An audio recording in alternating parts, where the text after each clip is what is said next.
Alright, so today we got the final, I think, 46 cards from Voyage to the Sunken City. So let's take a look at them real quick. First up, we have Click Clocker. 1 mana 1/1 mech with Divine Shield and Battlecry. Give a random mech in your hand, +1/+1. So this is just Argent Squire, but it's also a mech, and it also buffs something in your hand, so it's probably pretty good, because Argent Squire was pretty good. Maybe not at the moment, but historically, and this has significant upside on it. It's a matter of how many mechs are going to be playable. Looks like Mage could be a thing, Paladin could be a thing. Didn't really get too many good neutral mechs, and from the current set of cards in Standard, there aren't too many mechs. So I don't think that there's going to be like Druid or anything like that. But Mage, Paladin, both of those things could be reasonable. So maybe this card could be reasonable itself. Next up we have Helmet Hermit, 1 mana 4/3 beast with can't attack. So obviously you have to combo this with like Silence or something. And Priest is getting a new Silence card. They already have, actually they're getting 2 new Silence cards. They already have a pretty good Silence card that works with this. There's the Starfish that we've seen before that silences everything that could work with this. I don't really think this has enough support anywhere outside of Priest, but I don't know. Silence Priest could be a thing. There's still Humongous Razor Leaf and the Frozen Mammoth. Could be alright. Next we have Vicious Slither Spear, 1 mana 1/3 Naga, that says after you cast a spell, gain +1 attack until your next turn. So it persists through your opponent's turn, which is nice, because otherwise this is just a 1/3 that gets traded into pretty easily. This card is kind of similar to Mana Worm in that sense. 1 mana 1/3 gets buffed when you play a spell. Mana Worm is sick, but Mana Worm did keep its buffs over multiple turns, and sometimes you could just deal 30 damage with a Mana Worm by like turn 5 or something. But I think this card is still pretty decent. You can get some good trades with it. It's not that easy to trade into. Even if it goes from like a 3/3 back down to a 1/3 on your turn, then you can just kind of buff it again and trade it as a 3/3 again. It's also a 1 mana Naga, and there's a decent amount of stuff in this set that wants Naga synergy. So it probably sees play somewhere. Maybe it's even just good in like Face Hunter, because they want to play this on 1 and then Doggy Biscuit on 2. Sturdy minion gets a little bit of extra benefit. Could see play in a lot of classes, I would say. Murkwater Scribe. 2 mana 3/2 Naga with Battlecry. The next spell you play costs 1 less. I think if you're playing the spell this turn, I don't really love this card. It's just kind of a 1 mana 3/2, which isn't great. I mean, it's fine, but it's not great. So I think you either need to care about the Naga tag on this card, in which case it's a 2 mana Naga that does something relevant, so pretty good, I guess. Or you need to be trying to ramp with this card. Ramp it into like turn 4 Nourish, or I don't even know what other spells are good. Could curve this like straight into a Blessing of Kings maybe. Get a nice discount on an Elic mount. I don't know, there doesn't really seem to be anything in particular that you want to ramp into with this card. But I think if you care about Nagas, this card is pretty decent, and consider playing it in your Naga deck. Naval Mine, 2 mana 0/2 mech with Death Rattle. Deal 4 damage to the enemy hero. So I can't really imagine that you would ever really play this card with, like as a Nerubian Egg. You'd rather just play Nerubian Egg. You don't want to bother slapping a Cold Blood or whatever on this card. I think this is pretty much just a combo card, and probably just as an alternative to Humongous Owl and Warlock. And it kind of remains to be seen whether this is better or worse than Humongous Owl. It's obviously a lot cheaper, a lot easier to play. But it only does 4 damage, so with 7 minions, you're only dealing 28 to the enemy hero, which is a bit low. 28 doesn't quite kill the opponent, but maybe it's not too hard to find 2 more damage somewhere. It looks like Tamsin Roam is still in Standard. I thought she might be rotating. But if you're playing the full Phylactery combo with Tamsin Roam, then with only 4 minions in play, the Naval Mine combo will deal 32 damage, so that's pretty good. Could be worth playing over the Humongous Owl. I think it's very likely that one of them will end up just being better. Maybe you play like Reno Warlock, and you play 1 copy of each. But I think that's pretty much the only deck that has a chance of being played in. Rainbow Glow Scale, 2 mana, 2/3 Naga with spell damage +1. I think this card is fine. Definitely not incredible, but it is fine. I think every class, maybe not every class, but a lot of classes have cards that care about Nagas.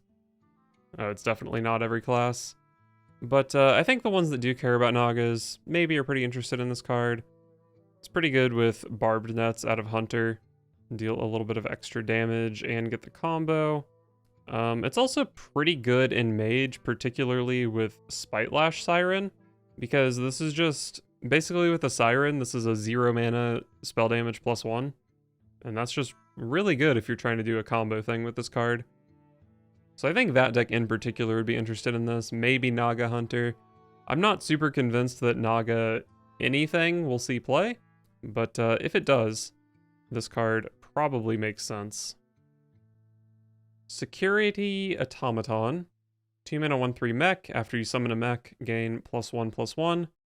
I think this card's a 2 mana 1/3, so it's probably not good. I mean, there are ways to buff it, of course, but even once you get it up to a 2 mana 2/4, that's not incredible. So I think this card needs a lot of help to be good, and it's probably just not going to be worth committing into. Puffer Fist, I think, is the next one we haven't seen. 3 mana 3/4 pirate, with after your hero attacks, deal 1 damage to all enemies. I think this card's pretty mediocre. It's really hard to make your hero attack more than once in a turn. There is like Doomhammer, there's a new Demon Hunter card that does it. But it's pretty hard to get more than 1 AoE out of this card. And if you're only getting 1 AoE out of it, I think it's just not that powerful. There have been some mediocre pirates I've seen that I thought, you know, maybe they see play because Pirate Rogue is a thing, Pirate Warrior is a thing. But I think they've printed enough cheap pirates in this set that you don't even really need Puffer Fist. I think you'd maybe even rather play like Tuskar Trawler. Amalgam of the Deep is certainly better. And then there are some class options that are better depending on what class you're playing. So I think Puffer Fist is just not a particularly good card. Reef Walker. 3 mana 3/2 Elemental. With Battle Cry and Death Rattle, summon a 1/1 Piranha Swarmer.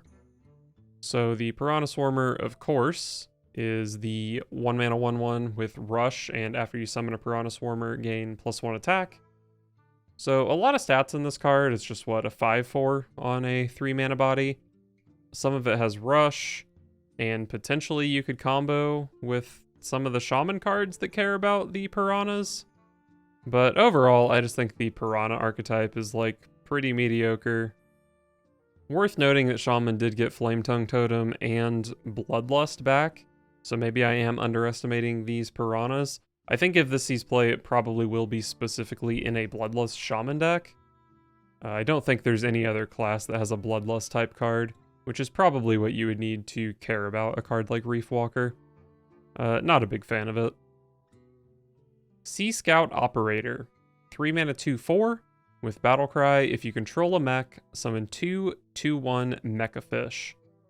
So this is what, a 3 mana 6/6 kind of.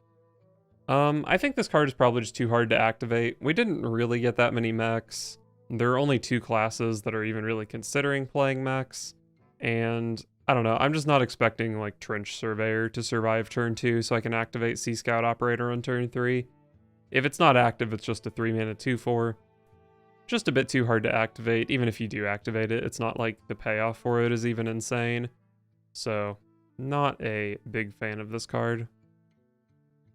Treasure Guard. 3 mana 1/5 Naga with Taunt and Death Rattle, draw a card. This card does a lot. 5 health on a Taunt this early in the game is pretty good. Drawing a card is pretty good. I've seen it compared to Stonehill Defender from, I think it was in Ungoro. 3 mana 1/4 Taunt that discovered another Taunt. Drawing a card is better than discovering. This has 1 more health, so potentially just pretty good. It does also have Naga synergy, although I don't know how much it really works with like the combo Mage Naga thing. I don't know if a hunter deck would want to play this card, but there definitely is potential for the treasure guard to see some play. I think the biggest problem with this card is that Tar Creeper got added to the core set, and also Acolyte of Pain. Maybe this is just like a worse mix between those two cards, but I think the card does enough to justify being played in a deck potentially. Twin Fin Twin. 3 mana 2/1 Murloc with Rush and Battlecry, summon a copy of this. So just on its own, 3 mana for 2/1 Rushers is like pretty decent, honestly. 3 mana deal 4 or 3 mana deal 2/2. Pretty decent, honestly. But where this card really shines is with hand buffs.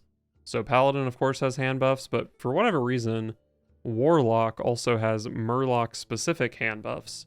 So this card is like really, really insane with Chum Bucket, or the new Murloc that gives +1/+1 to Murlocs in your hand. Like I said, it's also pretty good in Paladin. I think this card is probably pretty likely to see play. Any deck that can buff this in hand, I think you are pretty interested in. Also, is Bolner still in Standard? I think it is.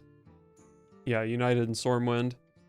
So this Battlecry, when combined with Bolner, it will actually give you another copy of Bolner. So that's another way to potentially really abuse this card. I think this card is just good.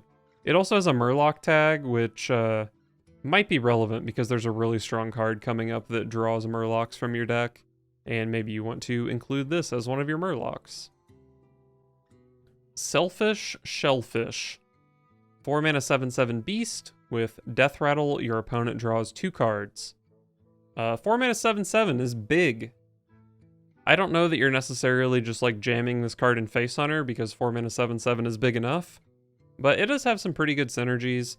It is a 4-cost Death Rattle minion, which means you can summon it with the Demon Hunter cards, the Quillbore, whatever it's called.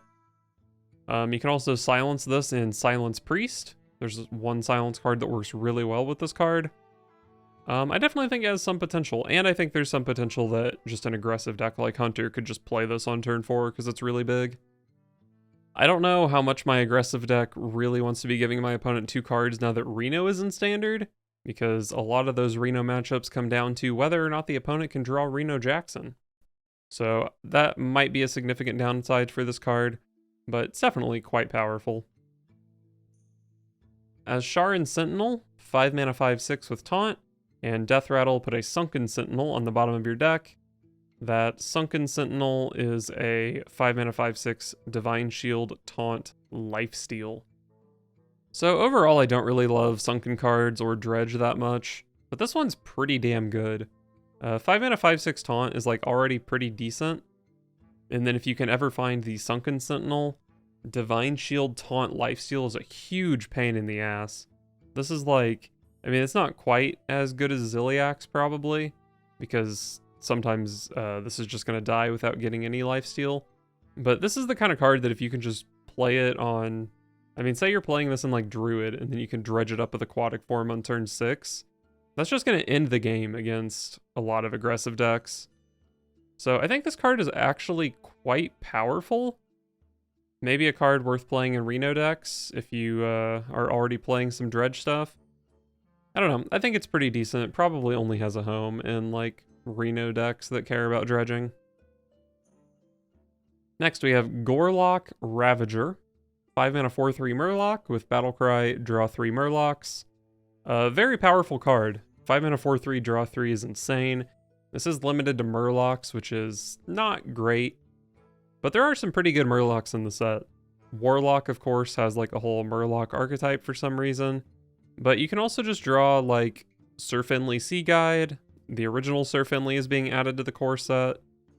You can draw into Slimescale Diver, Twin Fin Twin. All of those cards are like pretty reasonable to just put in maybe like a Reno deck so that you can play Gorlock Ravager, and all those cards are like pretty decent on their own. I initially didn't really like the Slimescale Diver, but I think this card makes it look quite a bit better. And of course, if you're playing a dedicated Murloc deck, then you obviously just cap out with 2 copies of this, because drawing 3 for 5 mana is pretty good. I think this card is just really, really solid. Barbaric Sorceress. 6 mana 3/7 Naga with Taunt.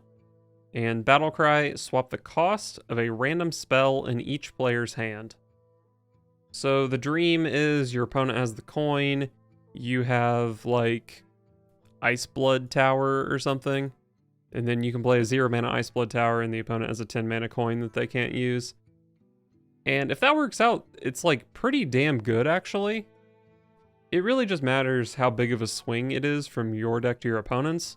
So like if everybody's playing this card, then it becomes bad because everyone's playing 10 mana spells, and if you swap 10 for 10 or 8 for 10, it's just not good. So you need the opponent to be having cheap spells, but it can't really be like an aggro deck because this card is too slow, although it is a 7 health taunt, which is like decent, I guess. But like even big control decks play cheap spells, right? I mean, look at Warlock. They play like so many 1 and 2 mana removal spells. So even against a control Warlock, this would potentially be pretty good. It's just a matter of what are you actually hitting with this. Survival of the Fittest is rotating. Cenarian Ward is rotating. Like I said, Ice Blood Tower would be a good target. Rune of the Archmage. I guess just all the big mage stuff would be pretty good.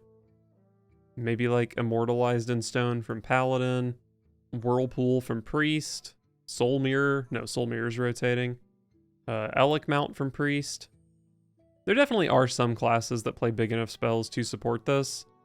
But the thing is, like going back to Priest, even if you're playing Elec Mount, Whirlpool, Light Bomb, you're probably still playing Gift of the Naru and a bunch of cheap spells as well. And this is random, so like you can just cast all your cheap spells and then hit the big thing, but it kind of sucks being forced to play those.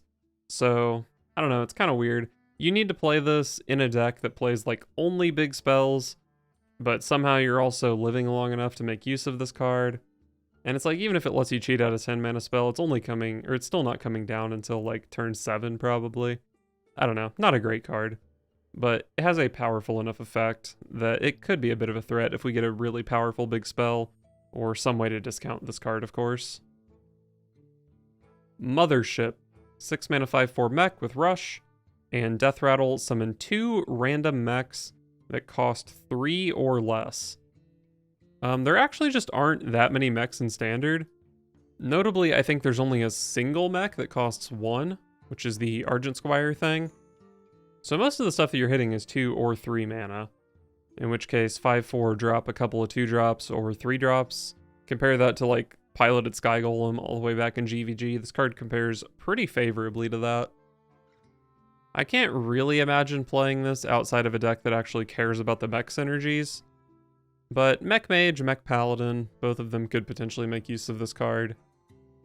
There's actually a pretty significant chance that this drops a Mecha Shark, or maybe sometimes you get a 4/2 Divine Shield from Paladin. I think this card actually has a lot of potential. I don't know how excited you are to put like 2 copies of this in your deck, but maybe 1 is the top end, maybe an Areno deck or something. I think it's got a high enough power level to be relevant. Alright, we're done with the neutrals, so let's move on to Demon Hunter. I think we've seen 8 of these already, but there are a couple of new ones. Predation, 3 mana Fell spell, deal 3 damage, costs 0 if you played a Naga while holding this. Notably, the 3 damage can go face. Notably, it is a Fell spell for Jace. So that could be pretty strong actually, just on its own, even without the Naga stuff. But you probably are pretty interested in playing a Naga with this. And Demon Hunter actually has access to some pretty decent Nagas. Lady Steno, I think, is just a good card. Wayward Sage looks quite a bit better now that there's a Naga spell you care about activating. And some of the neutral Nagas that we looked at have some chance at being worth playing in Demon Hunter. Even like the 1/5 that draws a card maybe could see play in Demon Hunter. The spell damage thing could be played specifically with Predation, that could be good. Amalgam of the Deep, Vicious Slither Spear makes sense in Demon Hunter. So yeah, I mean, I think this card is pretty decent. I think there's an off chance that it sees play without Naga support, and with Naga support, obviously 0 mana deal 3 damage is really strong. So pretty decent card, I think. And next we have Bone Glaive, 5 mana 5/2 with Battlecry Dredge. So it's Arcanite Reaper that also dredges. I don't think I love this card. I think Arcanite Reaper is just like pretty well power crept out of standard. And Demon Hunter rather has access to quite a few other weapons, although some of them are rotating. But I believe Eldrazi Warblades is sticking around.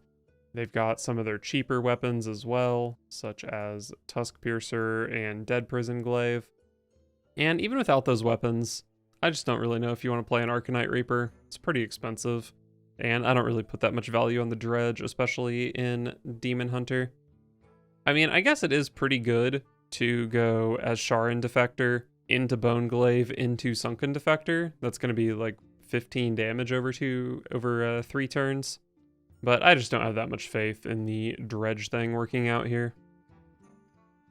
Druid, I think there are 3 or 4 here that we haven't seen yet. Dozing Kelp Keeper, 1 mana, 4/4 Naga with Rush.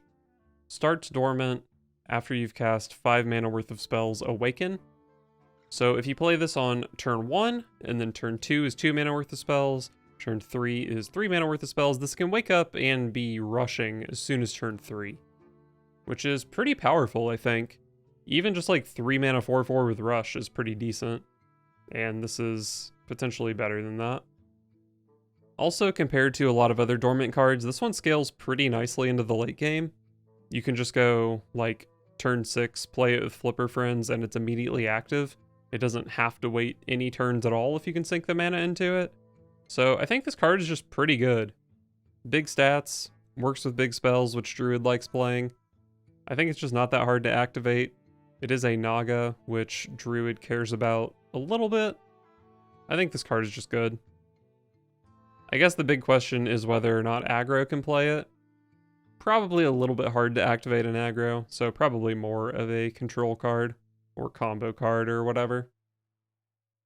Seaweed Strike, 3 mana nature spell that says deal 4 damage to a minion. If you played a Naga while holding this, also give your hero +4 attack this turn. 3 mana deal 4 damage is like already pretty decent. We just saw a pretty good Naga to activate the second effect on this card, which makes it pretty good.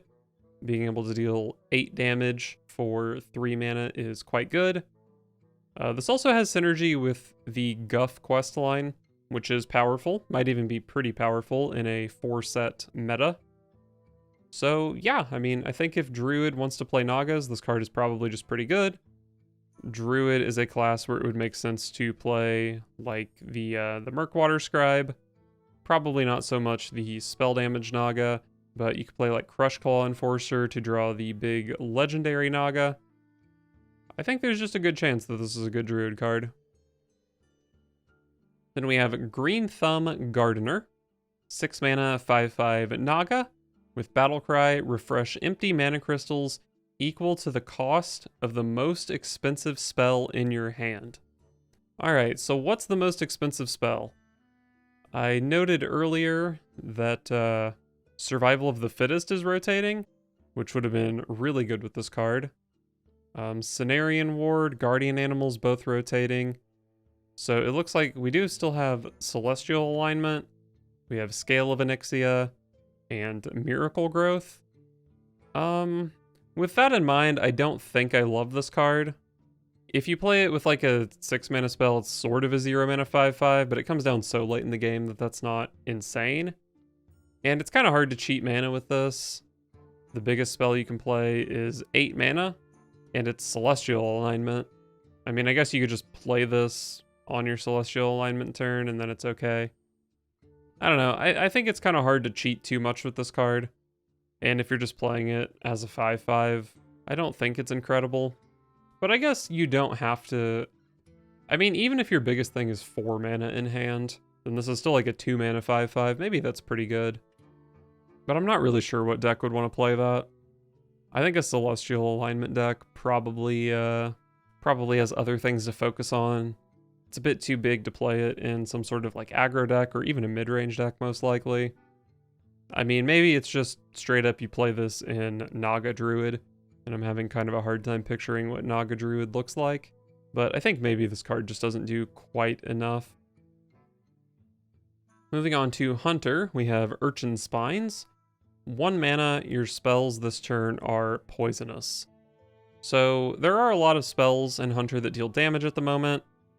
Quest Hunter in particular plays a lot of spells that deal damage. And in theory, this does seem like a pretty good Quest Hunter card. Kind of compare it to like Hunter's Mark, where you set something's health to 1 and then blast it with a spell to kill it.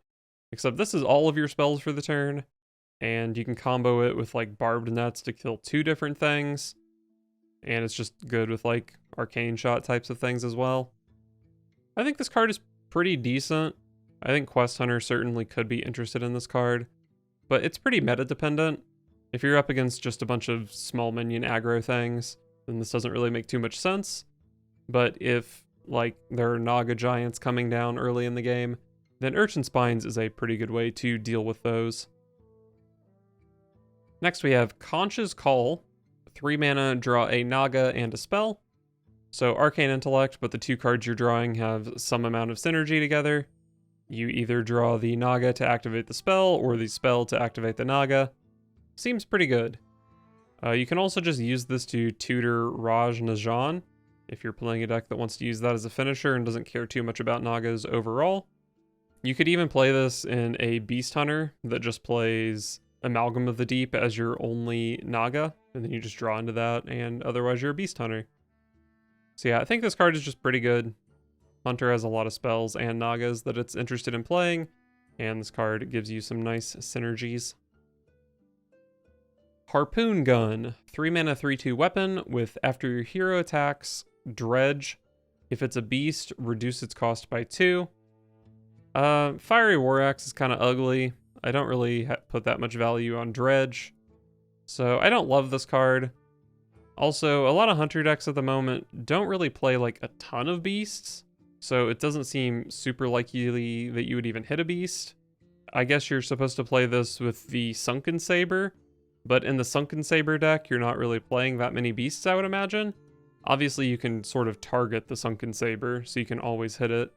But if you ever have to play this without drawing the Asharan Saber, then it's going to be kind of awkward, I think. As for weapons, Hunter... I guess Hunter really doesn't have that many weapons at the moment, because I think Headhunter's Hatchet is rotating, and Rinling's Rifle is also rotating. So maybe they play this just because it's basically the only spell they have access to that's worth playing. Could be decent. I definitely don't think it's that good, though. And finally, the Colossal Minion for Hunter. Hydralodon. Yep. 7 mana 5/5 beast with Colossal +2. Battlecry, give your Hydralodon heads rush. And the heads are 3/1 beasts with Death Rattle. If you control Hydralodon, summon 2 Hydralodon heads. So every time a head dies, you make 2 heads, as long as you control the main body.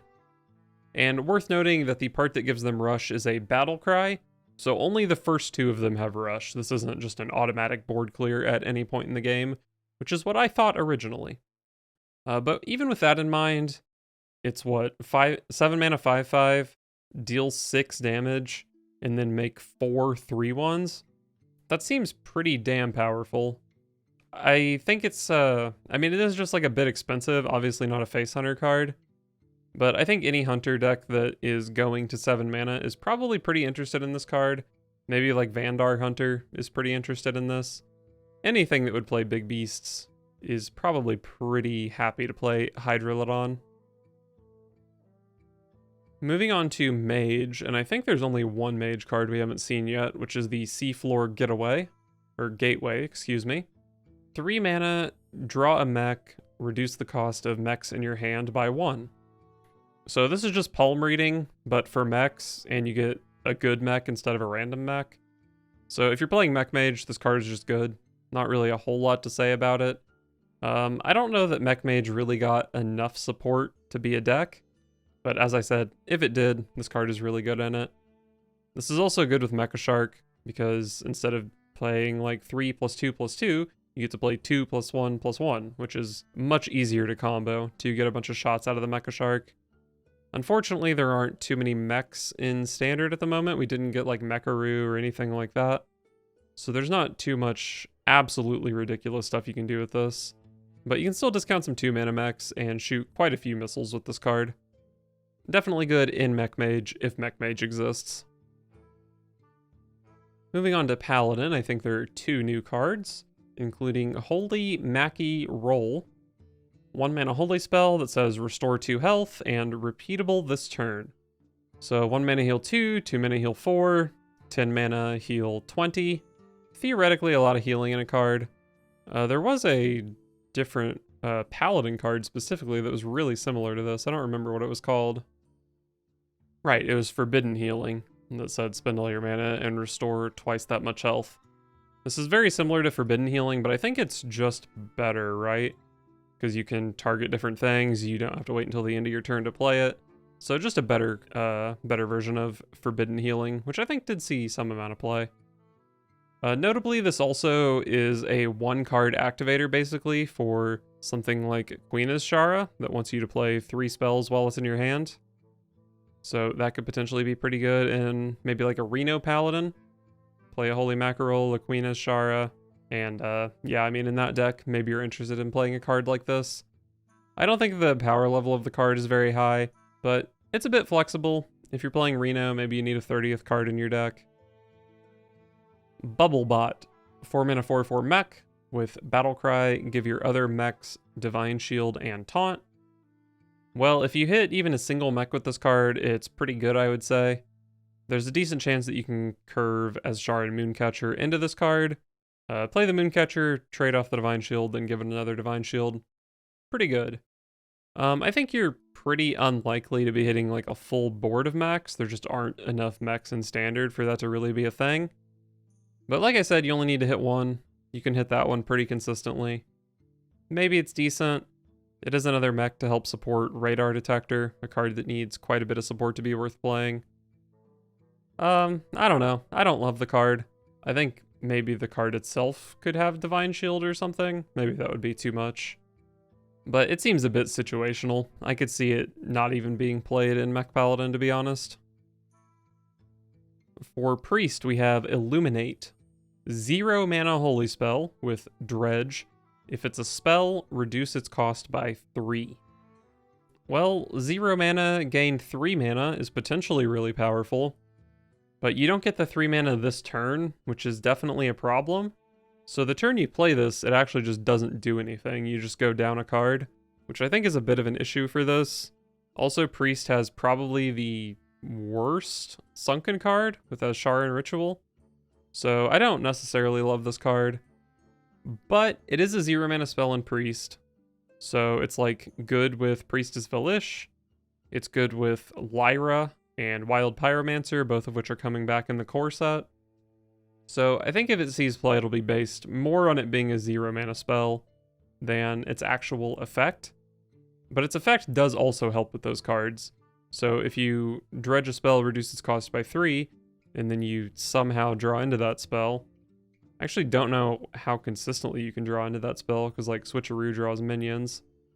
I guess you can draw into it with Handmaiden pretty consistently, maybe.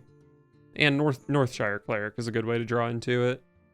So yeah, I guess you could, with this, you go like Pyro Cleric, Illuminate, pick the card you want to draw, and then you play Gift of the Naru or whatever to get the healing off. So yeah, in a deck that wants to play that kind of thing, I think Illuminate is good. But not a great standalone card to just like throw into a Control Priest, I would say. Whispers of the Deep. 1-mana shadow spell. Silence a friendly minion. Then deal damage equal to its attack, randomly split among all enemy minions. So Silence Priest, Humongous Razor Leaf, Frozen Mammoth, both good. But there's also a couple new neutral cards that this is pretty good with. The Helmet Hermit. 1-mana 4/3 can't attack. You silence it so it can attack, and you deal 4 damage to enemy things. That's a pretty good 2-card, 2-mana combo. It's also good with the Selfish Shellfish. Stop your opponent from drawing the 2 cards, you get a 4-mana 7/7, and you deal 7 damage to their board. I could actually see Silence Priest being a thing because of this card, and also because of the Smothering Starfish. And there's just enough minions that it's like pretty reasonable. You might even play this in just some sort of Control Priest. Like, maybe after you get the value out of your Blackwater Behemoth, you could just target this, and then it's a way to deal 8 damage with the Behemoth. Or just some other big minion that you're playing in Priest. I think that's a little bit less likely. I think this is definitely more so of a Silence Priest card. But it's a pretty damn good Silence Priest card, I would say. Queen's Guard. 2 mana 2/3 Naga with Battlecry. Gain +1/+1 for each spell you've cast this turn. So you need to play a bunch of spells, and then you can play a giant stick of stats. But it doesn't have Taunt, it doesn't have Charge or Rush or anything. So it's just kind of just a big minion. That doesn't really seem like a great payoff for your super combo Priestess Volish turn. Your opponent has the opportunity to just cast Shadow Word Death or just play Starfish to counter this card. So, I don't know. I don't love it. I don't think that this is like the payoff that a Miracle Priest really needs. But it is a Naga. I don't think Priest really cares that much about Nagas. They have Serpent Wig, but I think this card is mediocre. Although Radiant Elemental isn't standard, so you do have to kind of reevaluate this card. But I think even with Radiant Elemental, you still have to play Nagas to support this, so it's probably still not that great. But definitely a lot more potential now. But yeah, anyway, maybe like you don't really care too much about building Miracle Priest to play this card, but maybe once you've built Miracle Priest, you have 2 deck slots left over, so you throw in a couple Queen's Guards, and sometimes on like turn 4 or something, you get to play a 10 mana or a 2 mana 10/11 or something like that. I don't think it's insane though. On to Rogue. We have the Fillet Fighter. 1 mana 3/1 Pirate with Battlecry, deal 1 damage. Probably pretty good. Rogue cares about the Pirate tag. This has decent and aggressive stats. Being able to deal 1 damage for 1 mana is pretty decent. We know that from the Aug Merchant cards that saw play. So this card is probably just pretty good. Not really a whole lot to say about it. If you care about Pirates in your Rogue deck, I think you're interested in playing this card. Gone Fishin'. 1 mana Dredge. Combo, draw a card. So basically, if you combo this card, it's just tracking, because you get to pick the card that you're going to draw. And I think this card is pretty damn good. I think Rogue would play tracking. I think it's very easy to make this card tracking. We know from Wand Thief that it's really easy to combo a 1 mana card in Rogue. You can always just kind of find a turn to play it. And I think you'll be finding turns to play Gone Fishin'. It's just a good card. I also think Pirate Rogue might be pretty interested in playing as Sharan Vessel. This card is really good with as Sharan Vessel because you can immediately cast the Sunken Vessel to make 2 3/3 pirates, and that's the support for your Pirate Admiral Hooktusk. So yeah, I mean, I think this card is just good in Pirate Rogue, but even outside of Pirate Rogue because it's 1 mana draw a card. Just a very good card, I think. Next we have Swordfish, a weapon. 3 mana 2/3 with Battlecry Dredge. If it's a pirate, give this weapon and the pirate +2 attack. Damn. If you hit a pirate, that's a big weapon. 3 mana 4/3 weapon. That's 12 damage from your 3-drop. That's really, really strong. And I think Rogue has enough pirates to support this card. With Dredge, it's basically a discover effect. You get to choose from 3. So you actually don't have to have an insane number of pirates to support this. But Rogue got access to... They can probably put like 10 new pirates in their deck after this set. And they care about pirates because they have a good payoff card with Hooktusk. Although maybe this is just the payoff card for Pirate Rogue. Maybe you don't ever plan on getting to 8 mana because you can just kill your opponent with Swordfish first. So yeah, I think this card is really good. It also does give the pirate +2 attack, which maybe is good if you hit Mr. Smite, or just a Fillet Fighter that you can play alongside Mr. Smite and charge for 5 extra damage. I think this card is really damn good. It is kind of weird that the pirate deck might want to play Sunken Vessel, which is not a pirate, but it's still pretty good to dredge that up with the Swordfish if that happens. So a bit of like anti-synergy, but it's probably still good. Swift Scale Trickster, 4 mana 2/2 Naga with Battlecry. Your next spell this turn costs 0. So potentially a ton of mana cheat with this card, but Rogue doesn't really have that many big spells. I think you're pretty much just looking at Smokescreen being worth cheating out with this card. And, I mean, that's pretty good. 4 mana 2/2, draw 5 cards. Even if you don't have Death Rattles that care about the Smokescreen, I think just drawing the 5 cards is pretty good. But the problem is, if you don't have Smokescreen in hand, then this card is just kind of bad.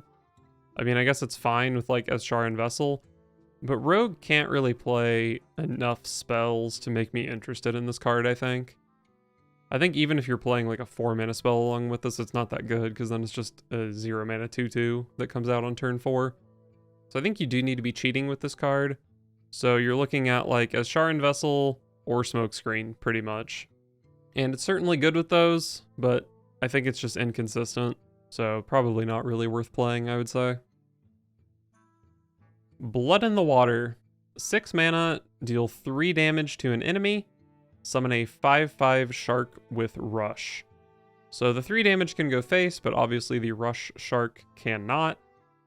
I think this card is, like, pretty decent. It's a good, like, mid-range answer to a board kind of thing.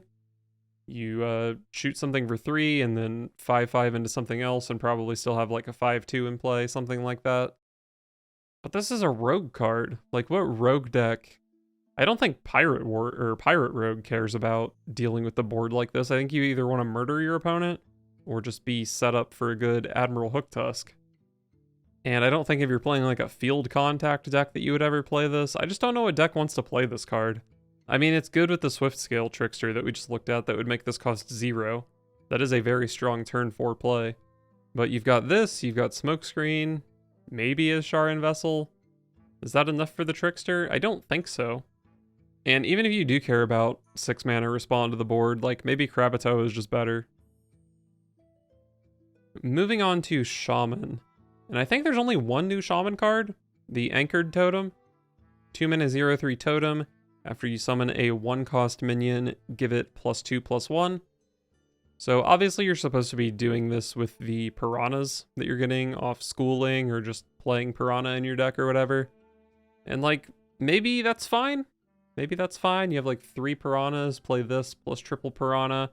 And you have, what? After you summon a Piranha, gain +1 attack. So you have, like, a 3/2, a 4/2, and a 5/2. I mean, it's, like, pretty decent. I think this should give more health if you really want it to be played with Piranhas, though. Seems like it just doesn't really quite do enough to justify being included in the deck, at least if you're only going off of Piranhas. I don't think Shaman... They have, like, Novice Zapper, Spawn Pool Forager, Wailing Vapor. I guess they do have a decent number of 1-cost minions that are sticking around. But I don't know what deck really wants to play this card. I don't think, like, Elemental Shaman plays this just so they can combo it with Wailing Vapor or whatever. Seems kind of mediocre, but it does potentially have my favorite art in the entire game. It's just so sick. Moving on to Warlock, which is apparently a Murloc class now.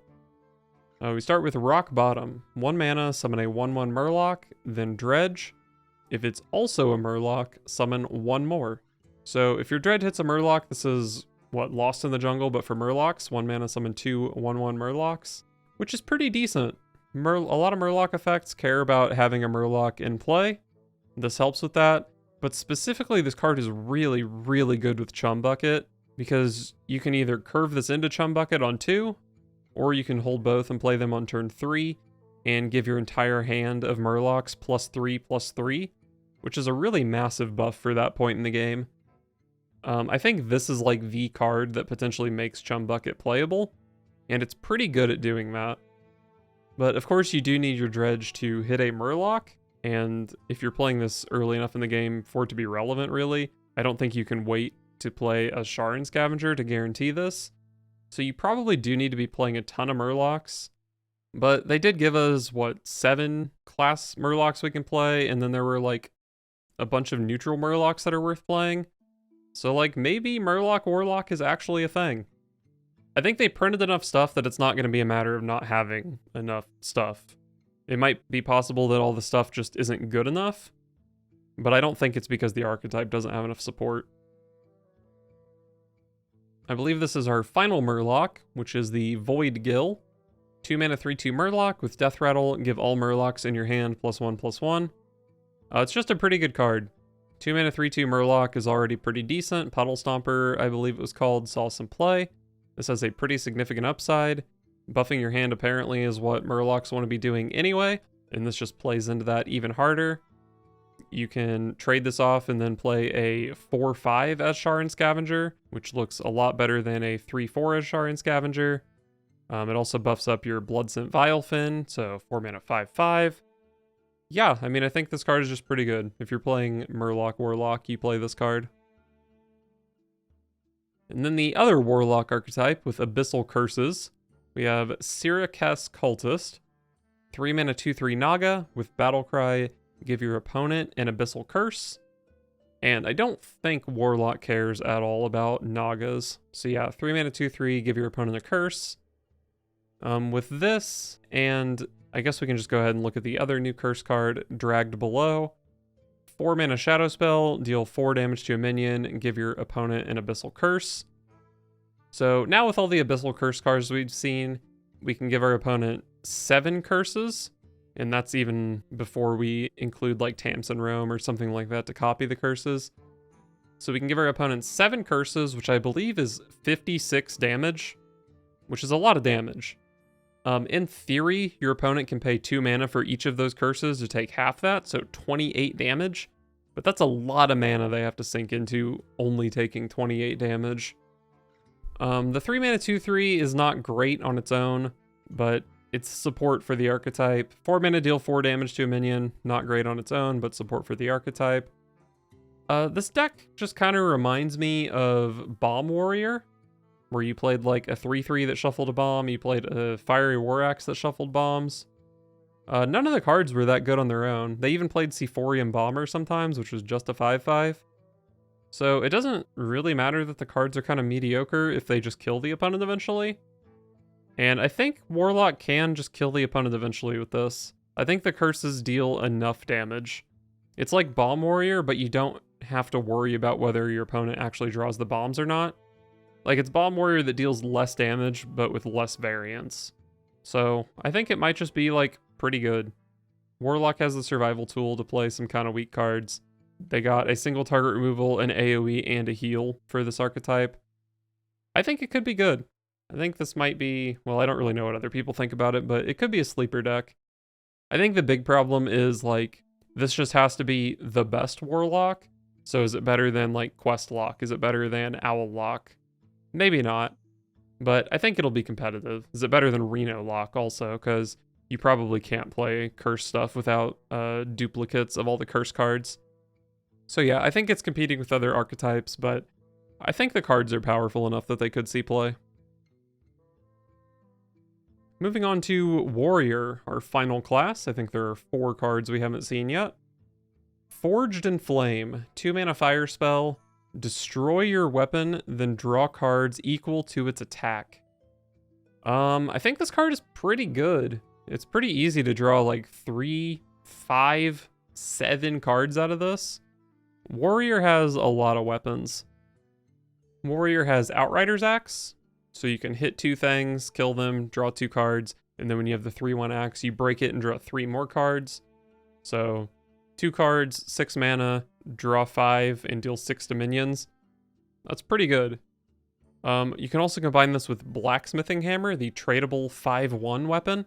So, you know, draw 5. Pretty good, pretty good. And Warrior does have some consistent ways to draw their weapons, with like Raid the Docks and Axe Berserker, I think it's called. I don't know about the Berserker, but I think even a Control Warrior could be playing Raid the Docks going into this expansion. So, pretty decent. Pretty decent. Also, you can combo this with the Sharan Trident, maybe. And then you can activate the Death Rattle the turn it comes down, so it's easier to find the Sunken Trident, perhaps. But I don't really know about that. I think this is just 2 mana, draw like 3 or 5 cards, which is pretty damn good in Warrior. Guard the City. 2 mana, gain 3 armor, summon a 2/3 Naga with Taunt. I don't think Warrior cares about Nagas, but this card is just good. It's just Plated Beetle, but with Taunt, right? So if you wanted to play a defensive 2-drop in Warrior, this is pretty good at doing that.